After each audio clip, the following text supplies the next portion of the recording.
I want you guys to get in a nice, relaxed state. Close your eyes. Give me some deep breaths. All right? Deep breaths. I have a Isaac Miller prolific proverb for you. So just focus on the sound of my voice. Buddha did not meditate because he was in tune spiritually. He meditated because he had low thyroid and had no energy to move around. That's it. That's the end of the proverb. All right. So going into kind of a continuation of this discussion, right? It's important to know, am I actually in a plateau? Like, it's been a few weeks. I've been tracking everything, not seeing progress. The scale's not moving. The in-body's showing. Like, I'm just same visually. I don't like what I'm seeing. I even feel like I look bigger, more bloated. And in my over 12 years of coaching body recomposition and fat loss and muscle gain, one thing I've learned is a lot of times when we first think that we've hit a stall or a plateau, it's not a stall or a plateau. So I'll have someone come to me and they'll say, I'm not seeing progress. I think we need to do this. And they'll insert even more caloric deficit, or insert, fad diet or cardio protocol here. I'm like, how about you just give it a couple more weeks? We just made some adjustments. Your body needs to actually make the physiological changes to adjust with it.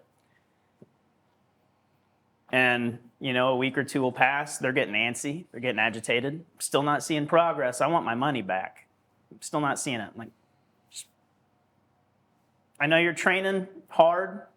I know you're eating what you should eat. You're good. You're on your numbers. I see your food log. I know you're doing the right things. But what I want you to do is I want you to not work out for the next 3 days, and I want you to just focus on sleep. Make sure you're getting 8 hours of sleep in. And it's like I just kick their shin and push their kid. They're like, what? No, absolutely not. Just trust me.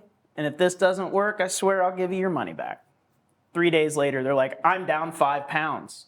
It's like, yeah, your body needed to adjust. And in the short time period where you were freaking out, I assumed you were doing more in the gym, sneaking more cardio, and doing all these things to try and overcome that mental hurdle. And your body just needed to chill out for a second. You needed to catch up on sleep, drink your water, and trust the diet, because you're in a deficit. I don't see a true stall yet. And so oftentimes we have to ask, and this is why tracking is important, is because we have to look like, okay, is this really a stall, or is my body just still kind of adjusting?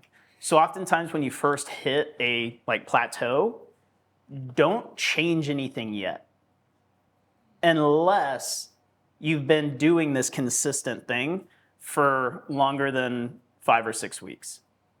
So if you're tracking and you know that you're at this many calories and you're doing this much cardio and you're working out this many days a week, and you've been doing that for 5 or 6 weeks, and you're like, I'm not seeing any results at that point, maybe take a little bit of that rice and throw it at someone you don't like. But if you haven't, then give it a little bit more time. Prioritize sleep. Maybe take an extra rest day.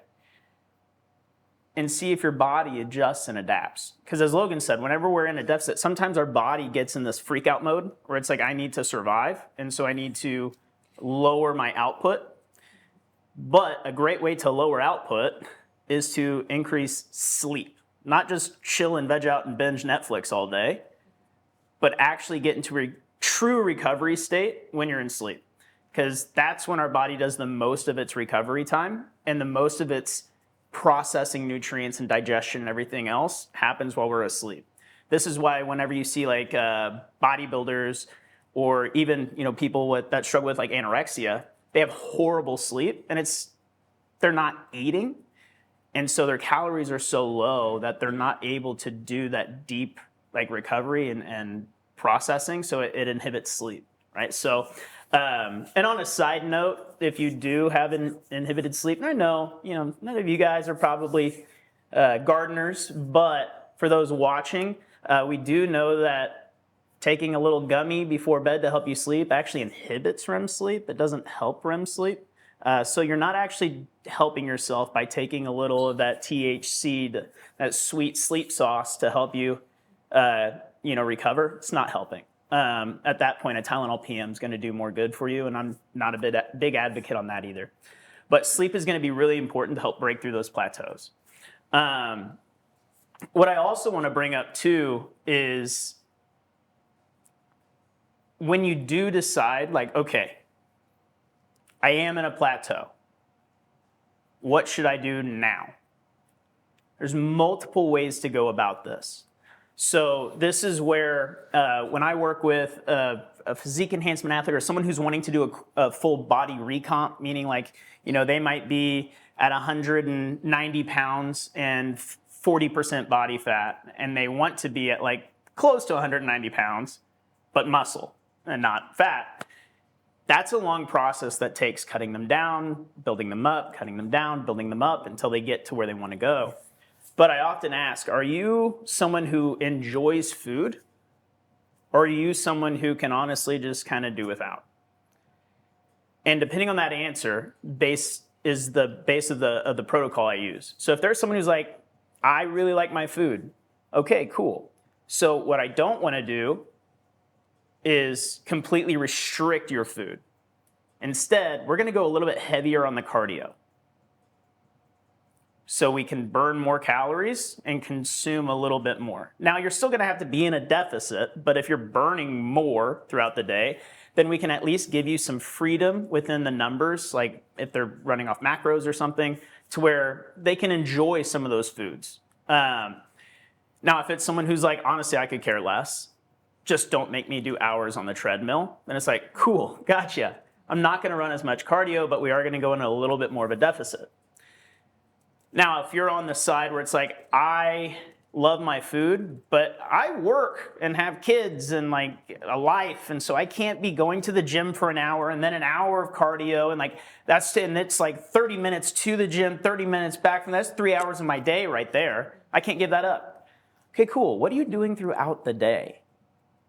So these are simple steps and stuff. I know Logan kind of got into them. Like if you're answering emails, on a treadmill, it's like, I don't want you, I would love to have you in here on a treadmill or answering, emails. That might be difficult. But Amazon for like $100 has a walking pad that you can just put under a desk and walk. And if you don't have a standing desk and that's too much, Amazon also has like just little attachments to your desk for like $25, $30 that makes it the height of a standing desk. And that right there, you can just walk while doing your work, listening to a podcast, answering emails, on a Zoom call. My tech engineer, Laurent, he's got one, every time I'm on a Zoom call with him, he's walking and talking. And that kid's a lean bean French machine. It's funny because if he trips on the mat, I already can't really understand the French dialect, so then it'll really get confusing because he'll be trying to catch himself and still talking. I'm like, I don't understand what you're saying. But no, so easy methods. And so the activity that we do, the fidgeting, the walking throughout the day, like those types of things, that's called NEAT. Not NEAT like, oh, that's cool, but NEAT as a non-exercise activity thermogenesis. So it's the amount of calories you're burning from non-exercise activity, right? And if we can increase your NEAT, then we're going to increase the amount of calories you burn throughout the day, right? And then as you get to that point of a true stall, there's mental and emotional things that will help tell you if you're actually in a stall or not. For example, I was talking about Buddha, right? When you're in intense meditation, you're not moving, you're not fidgeting, you're like completely statue still. Well, whenever you're super kind of low calories or your body's hitting a point where it's just not expending much energy, so you don't have that motivation to go burn or anything, you're also going to notice when you're just sitting at home watching Netflix, you're just slumped. You're not moving, you're not fidgeting. This is something where I'm like always moving, my ADHD and maybe a little bit of PTSD, I don't know, I'm just moving a lot. And if I'm like dieting down and I'm really low energy, or I do a lot of fasting just for religious purposes, and so if I'm like in a fast or something, I might just be completely still, like not moving. So that's one sign of like, okay, my body's starting to give me little signs, little cues. Another thing is anxiety. Our brain is already prone to thinking negative. We have this system in our prefrontal cortex that filters information, because we take in like thousands and thousands of bits of information at one time, and it filters through this thing in the prefrontal cortex and allows us to actually perceive about like 200 bits of information, give or take, around there. And so it wants to use as little amount of energy as possible. And because of the way God designed us to protect ourselves from predators and animals and all these other things, we still have that system.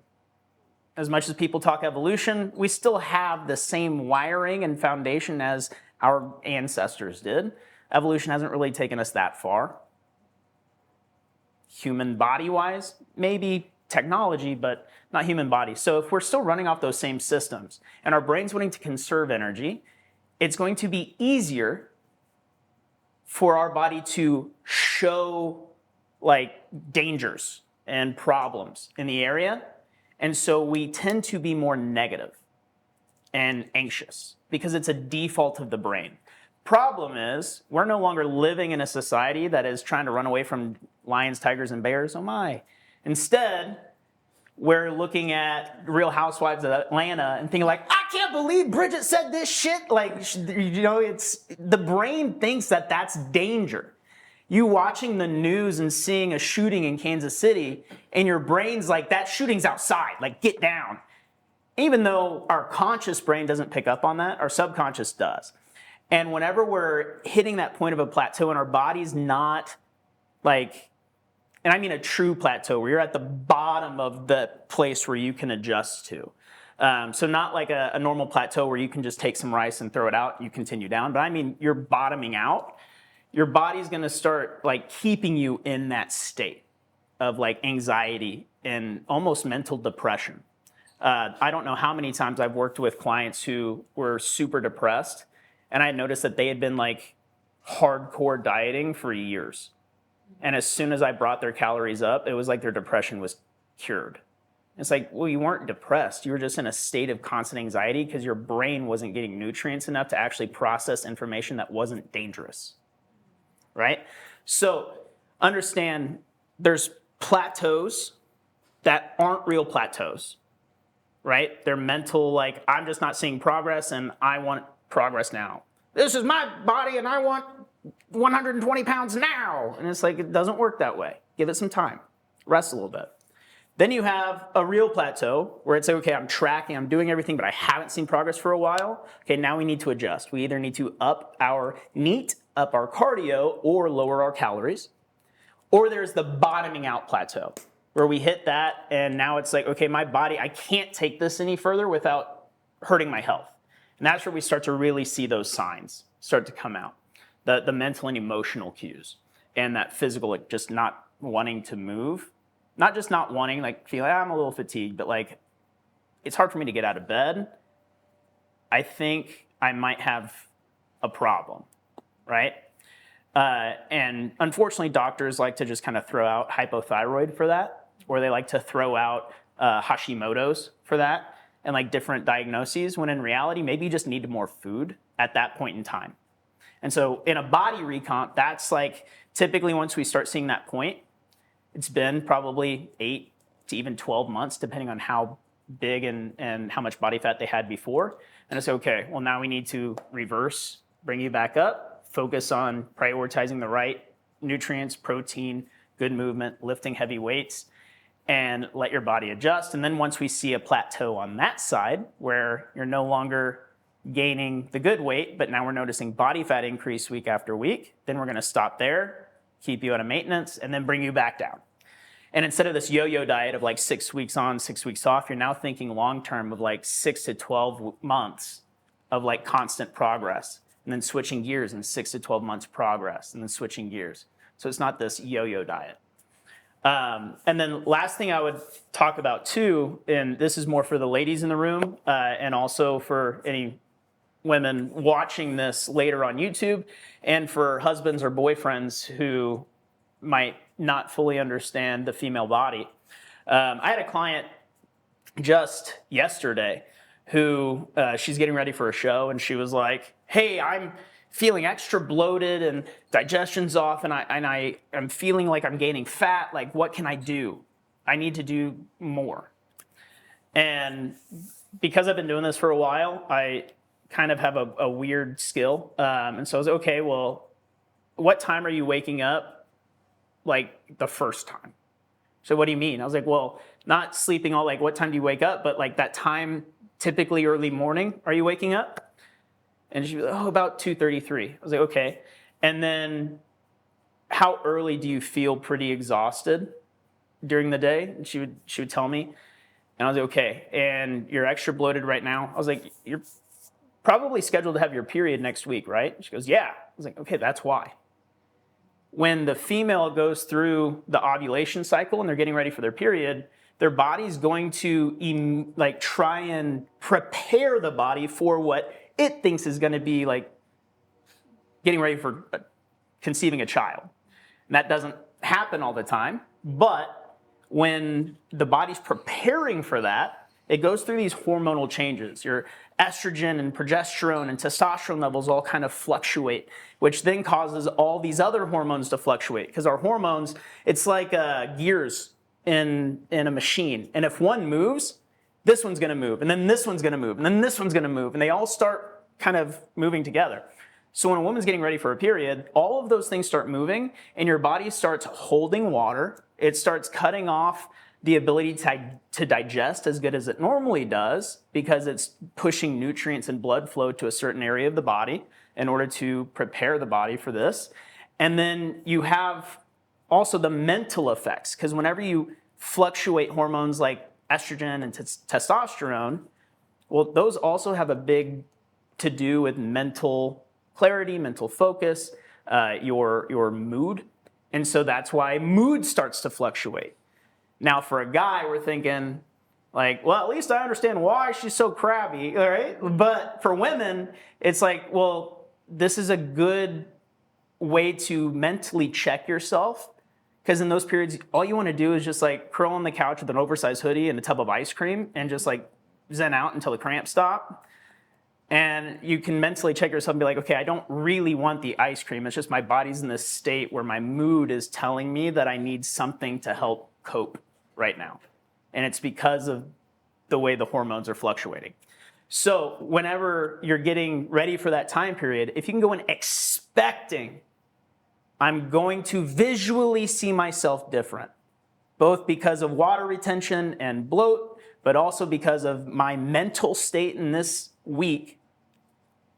And if I can at least just drink more water, if you really want to get sciencey, the body can process fats a little bit better during this time period, so just lower carbs, up fats a little bit, because it doesn't process carbs as well. Granted, still it's very minuscule, so this is just a little tip if you want that extra bump. Doesn't really make much of a difference. But if you can go into that time period expecting this, then it's way easier to cope with it and deal with it and not get caught up in the emotion. And then once the week's over, and it's typically like that second half of the actual like Shark Week, you're gonna notice like, oh, I'm feeling a lot better. I look a lot better. Like, it's not that crazy. It's like, cool.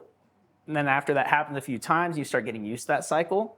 Then you can start to actually mentally prepare yourself. And now, again, it's a perceived plateau or a perceived regression, but it's not real. It's an illusion that your brain's playing on you because it's preparing for something, right? Men, we're lucky. We don't have that issue. But our issue comes from typically, and women have this issue too, but men have a lot of type A personalities typically. I know some women here do as well. Yeah, I'm looking at you, Elisa. Type A personality. And when we're type A, we're typically more prone to hit that anxiety state. That filter in the brain is more prepped for like looking and observing for adversarial, situations. And that can also cause kind of a change in the way our physiology kind of works. And so it can go one of two ways. You have type A people who it increases their NEAT, and they're fidgeting a lot, they're moving a lot, they're walking a lot. And you have other people who are very type A, and they shut themselves in. And they don't move, they don't do much activity. And that's then when the mental state comes in, and it's like, well, now I'm hungry, or I want to eat this, I want to, watch this. And so if you're a very type A personality, be able to understand what's triggering you and what are you going to do with that trigger. Because oftentimes you're not hungry, your body just needs a distraction from the constant stress coming in through that filtration system of information. And so if you're getting stressed and then you're like, I'm hungry, I need to eat. Maybe you're not. Maybe your body just needs to move. Maybe it just needs something to do to at least get a little bit of a break from this like constant stress. So at that case, like throw in some headphones, put on a podcast that you like and go for a walk. Don't put on a true crime podcast, that'll just make you even worse. But put on a podcast you like. And, well, maybe Elisa. Elisa likes learning about dead bodies. I don't know. But again, just to recap, you have perceived plateaus. Give it time or understand physiologically, maybe I'm getting ready for something just within my body's natural cycle that is going to make me perceive this. Then you have your first real plateau, which is I've been doing this for a while, but now I'm stuck and I need to adjust either cardio up, NEAT up, or calories down, in which case you have amazing coaches here who can help you work through that. And then you have the next plateau, which is like you're bottoming out. And you might have a few of those little plateaus in between there where it's like, okay, I just need to cut more.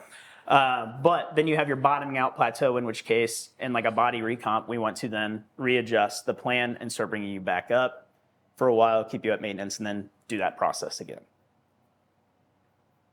All right, thank you for meditating with me. Thank you for being here and learning.